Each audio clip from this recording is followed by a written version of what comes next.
آج ہم جس موضوع پر بات کر رہے ہیں وہ شاید ہماری زندگی کا سب سے بنیادی رشتہ ہے، خود اپنے ساتھ تعلق۔ جی ہمارے پاس جو ذرائع ہیں وہ ذہنی سکون، روحانی اصولوں اور نفسیاتی تکنیکوں پر مبنی ہے، اور یہ سب مل کر ایک بہت بڑا دعویٰ کرتے ہیں۔ اور وہ دعویٰ یہ ہے کہ ہماری خوشی یا غم کا اصل مرکز ہمارے اندر ہے۔ بالکل۔ اور آج کی گفتگو کا مقصد اسی دعوے کی گہرائی میں جانا ہے۔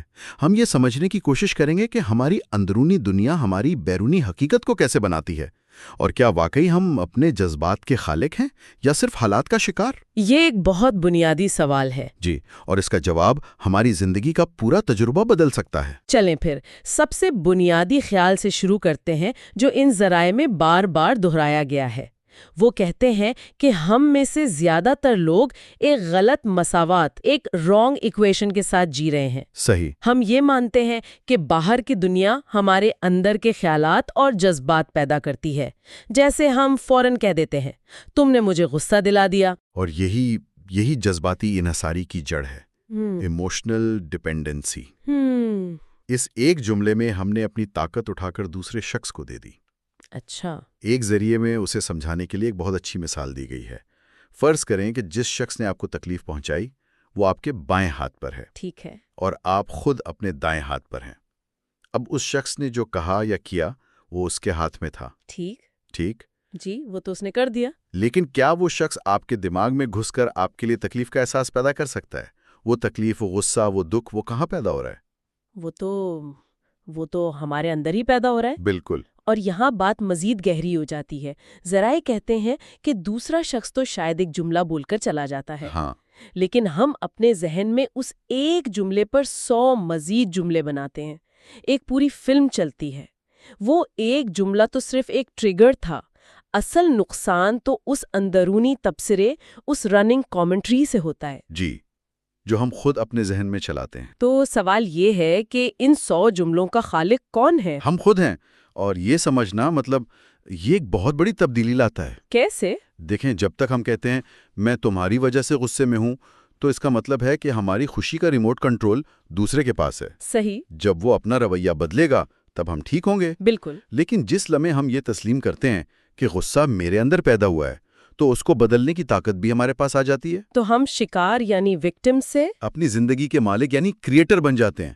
یہ صرف الفاظ کا کھیل نہیں، یہ طاقت کی پوری منتقلی ہے۔ ٹھیک ہے، تو اگر ہماری اندرونی دنیا ہماری اپنی ذمہ داری ہے، یہ تو ایک بات ہوئی، لیکن ایک ذریعے میں اس سے بھی آگے کی بات کی گئی ہے جو مجھے بہت حیران کن لگی۔ اچھا۔ وہ یہ دعویٰ کرتے ہیں کہ ہمارے جذبات صرف ہمارے اندر نہیں رہتے، بلکہ وہ باہر کی دنیا پر بھی اثر انداز ہوتے ہیں۔ انہوں نے کووڈ کی مثال دی کہ وائرس سے زیادہ خوف اور پریشانی کی توانائی، اس کی وائبریشن دنیا میں پھیلی۔ جی، نظر میں ایسا لگ سکتا ہے، لیکن اسے سمجھانے کے لیے گھر میں چوتھے فرد کی مثال دی گئی ہے۔ اچھا۔ فرض کریں ایک گھر میں 4 لوگ ہیں، اور ان میں سے 3 شدید ذہنی دباؤ، غصے یا مایوسی کا شکار ہیں۔ آپ جب اس کمرے میں داخل ہوتی ہیں جہاں وہ تینوں بیٹھے ہیں تو کیا ہوتا ہے؟ آپ کو ہوا میں ایک تناؤ محسوس ہوتا ہے۔ بالکل، وہ ٹینشن تو محسوس ہوتی ہے۔ آپ کچھ کہے بغیر بھی جان جاتی ہیں کہ ماحول خراب ہے۔ ذرائع کے مطابق یہ صرف ایک احساس نہیں ہے، یہ ایک حقیقی توانائی کا میدان، ایک انرجی فیلڈ ہے۔ ٹھیک ہے۔ اب جو چوتھا فرد ہے اس کے پاس 2 ہی راستے ہیں۔ یا تو وہ شعوری طور پر کانشیسلی اپنی اندرونی حالت کو بلند کرے، مثبت اور پرسکون رہے۔ اس کی یہ بلند توانائی ان تینوں کی نچلی توانائی کو تھوڑا کمزور کرے گی۔ ٹھیک ہے۔ یا پھر اگر وہ کچھ نہ کرے اور بس وہاں موجود رہے تو وہ خود بخود ان تینوں کی نچلی توانائی میں کھینچ لیا جائے گا۔ اچھا۔ اور تھوڑی دیر بعد خود بھی بے چینی محسوس کرنے لگے گا۔ یعنی غیر جانبدار یا نیوٹرل رہنا ممکن نہیں، آپ یا تو اوپر جا رہے ہیں یا نیچے آ رہے ہیں۔ جی، آپ جہاں ہیں وہیں کھڑے نہیں رہ سکتے۔ یہ تو کافی دباؤ والی بات ہے۔ جی، اور ذرائع کا کہنا ہے کہ آج کی دنیا کی اجتماعی توانائی کی وجہ سے یہ اور بھی سچ ہو گیا ہے۔ مطلب یہ کہ دنیا میں مجموعی طور پر خوف اور بے چینی اتنی بڑھ گئی ہے کہ اب غیر جانبدار رہنا ممکن نہیں رہا۔ اگر ہم شعوری کوشش نہیں کر رہے تو ہم خود بخود نیچے کی طرف پھسل رہے ہیں۔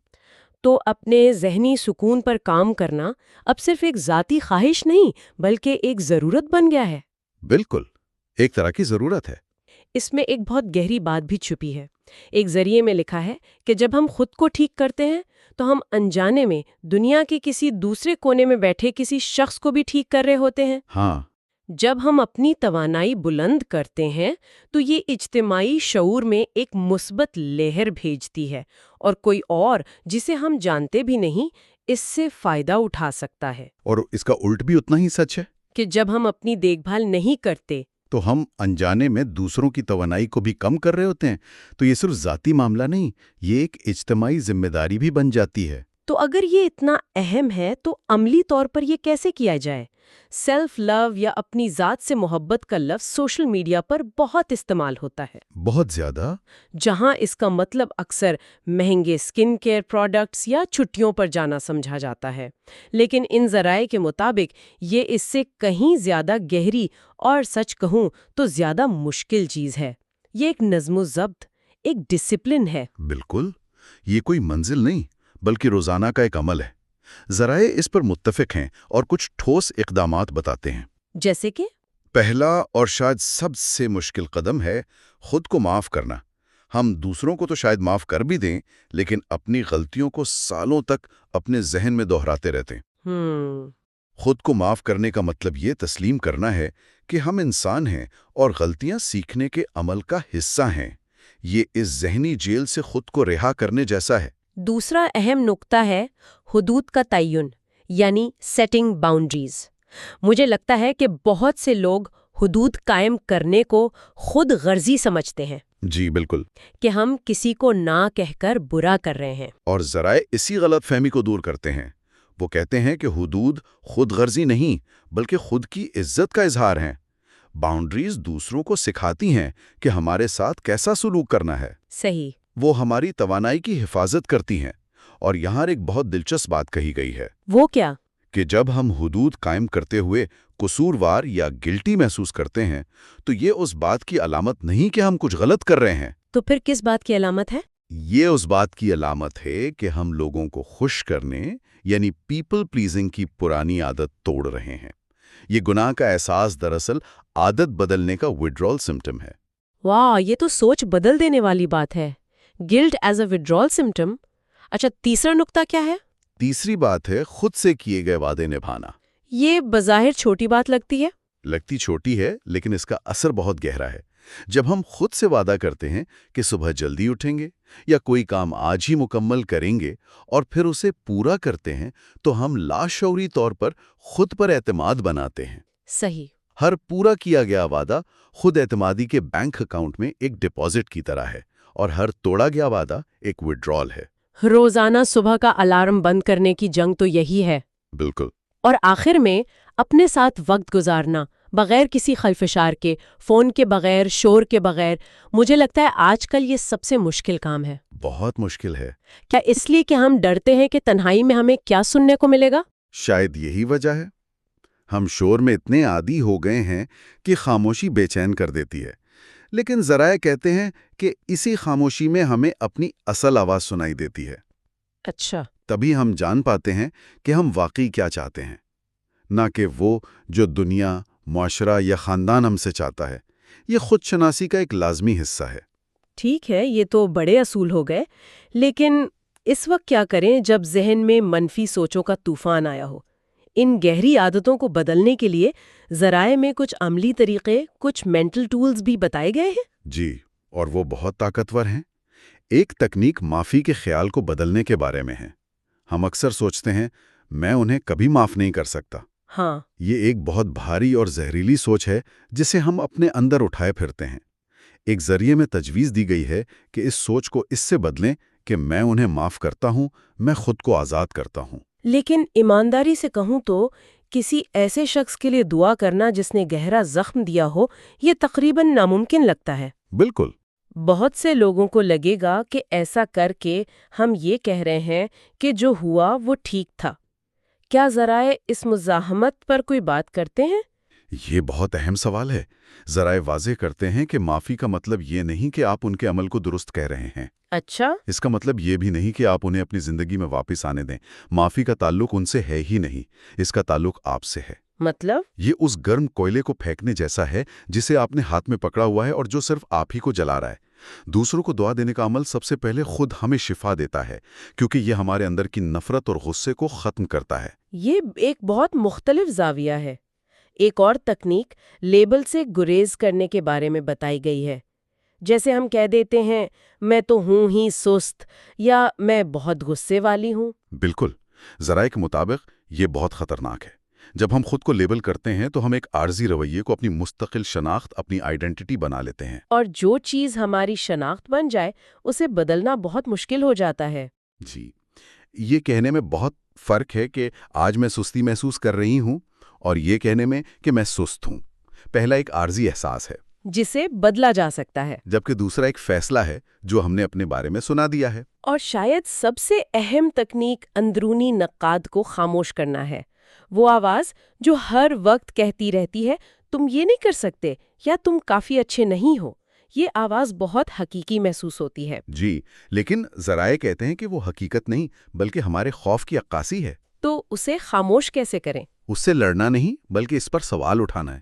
جب وہ آواز کہے کہ تم ناکام ہو جاؤ گے تو اس سے پوچھیں کیا یہ واقعی سچ ہے؟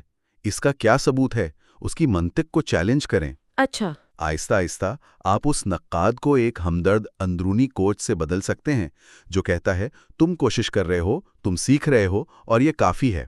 یہی اندرونی مکالمہ ہماری پوری زندگی کا معیار طے کرتا ہے۔ تو یہ تمام روزمرہ کی مشقیں، منفی سوچوں کو بدلنا، خود سے محبت کرنا، ان سب کا حتمی مقصد کیا ہے؟ یہ ایک بڑے تناظر، ایک بگر پکچر سے کیسے جڑتی ہیں؟ ایک ذریعے میں اس کا جواب روح کے سفر کے تصور سے دیا گیا ہے جو بہت گہرا ہے۔ اچھا، اس کے مطابق ہمارے جذباتی نمونے، یعنی بار بار ایک ہی طرح سے سوچنے اور محسوس کرنے کی عادتیں، جنہیں سنسکار کہا جاتا ہے، سنسکار وہ واحد چیز ہیں جو ایک زندگی سے دوسری زندگی میں ہمارے ساتھ جاتی ہیں۔ ہمارا جسم، رشتے، دولت، کامیابیاں، سب کچھ یہیں رہ جاتا ہے۔ یہ تو ایک بہت بڑی بات ہے۔ اس کا مطلب تو یہ ہوا کہ ہم جس چیز کے پیچھے ساری زندگی بھاگتے ہیں، کیریئر، پیسہ، سماجی حیثیت، وہ سب عارضی ہے؟ جی، اور اصل کام اپنے ان جذباتی نمونوں، ان سنسکاروں کو ٹھیک کرنا ہے۔ جی، یہ تو ہماری ترجیحات کو بالکل الٹ دیتا ہے۔ بالکل، یہ زندگی کے مقصد کو ہی ایک نئی تعریف دیتا ہے۔ اس نظریے کے مطابق آپ کی نوکری میں ہونے والی روز کی پریشانیاں صرف پریشانیاں نہیں بلکہ آپ کے سنسکاروں کو ٹھیک کرنے کا ایک موقع ہے۔ بالکل، کیا آپ پھر سے اسی پرانے غصے اور مایوسی کے انداز میں رد عمل دیں گے یا ایک نیا پرسکون راستہ اپنائیں گے؟ یہی اصل کام ہے۔ اور اسی لیے لا تعلق کی یعنی ڈٹیچمنٹ کا تصور اتنا اہم ہو جاتا ہے۔ جی، لیکن لا تعلقی کا مطلب تو عام طور پر لوگوں اور دنیا کو چھوڑ دینا سمجھا جاتا ہے۔ ذرائع اس کی بھی وضاحت کرتے ہیں۔ لا تعلق کا مطلب لوگوں کو چھوڑنا نہیں بلکہ ان کے رویے سے جذباتی طور پر آزاد رہنا ہے۔ یہ سمجھنا کہ ان کا عمل ان کا کرم ہے اور میرا رد عمل میرا کرم ہے۔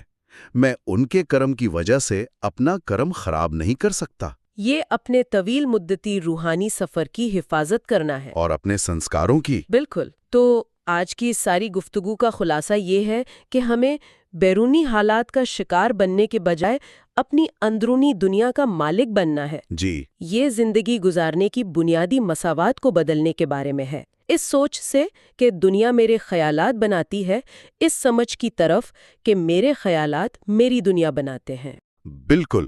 اور آخر میں سامعین کے لیے ایک سوچنے کے لیے سوال چھوڑ لاتے ہیں۔ جی، ذرائع یہ تجویز کرتے ہیں کہ ہمارے انفرادی خیالات مل کر اجتماعی طور پر دنیا بناتے ہیں۔ جی، تو کیا ہو اگر دنیا کو بدلنے کا سب سے مؤثر طریقہ بیرونی اقدامات جیسے احتجاج یا پالیسیاں بنانے کے ساتھ ساتھ اپنی اندرونی گفتگو کے معیار کو بنیادی طور پر تبدیل کرنا ہو؟ ایک ایسی دنیا کیسی نظر آئے گی جہاں ہر شخص اپنے اندرونی سکون اور اپنی توانائی کی مکمل ذمہ داری قبول کر لے؟